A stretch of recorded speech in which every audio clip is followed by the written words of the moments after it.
Hello મિત્રો, નમસ્કાર. Mister તબેલાવાલા.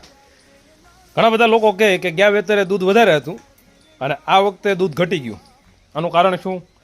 ઘણા બધા વ્યક્તિઓને ચાલુમાં દૂધ ઘટી જાય, એનું કારણ શું? તો વધારે ભાગે જે કાંઈ પણ પશુપાલન છે ને એના સૌથી વધારે પ્રશ્નો જે કાંઈ છે ને દૂધને લગતા જ છે. તો આજમાં તમને એ કારણ જણાવીએ કે દૂધ ઘટી જવાનું કારણ.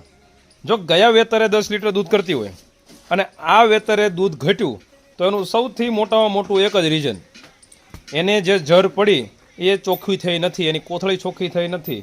જો બગાડ રહી ગયો છે તો જ દૂધ ઘટે. બાકી ગયા વેતરે દૂધ હોય એ વેતરના પ્રમાણમાં દૂધ ક્યારેય ઘટે નહીં.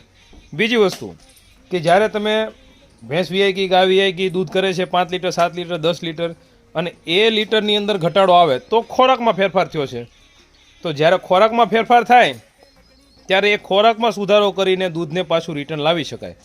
પણ વિયાણી જ્યારે જરમાં કાંઈ બગાડ અંદર રહી ગયો છે અથવા તો ટુકડો તૂટી ગયો છે અથવા તો કોઈ પણ કારણોસર ભેંસ કે ગાય સાફ થઈ નથી અને એમાં દૂધ ઘટાડો થયો તો એ દૂધને તમે ક્યારેય પણ નહીં લાવી શકો આખા વેતરમાં.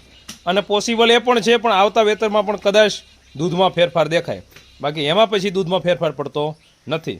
પણ જે વ્યક્તિઓને ખોરાકના કારણે કે કોઈ વાતાવરણના કારણે કાંઈ ફેરફાર થયો છે અને એમાં દૂધમાં ઘટાડો થયો તો એના આપણે વિડીયો બનાવેલા છે અને હાલ આગળના વિડીયોમાં પણ એ જણાવશું કે કઈ રીતે દૂધ વધારવું. ચાલો મિત્રો, મળીએ કંઈક નવા વિડીયો, નવા ટોપિક સાથે. રજા આપો. બાય.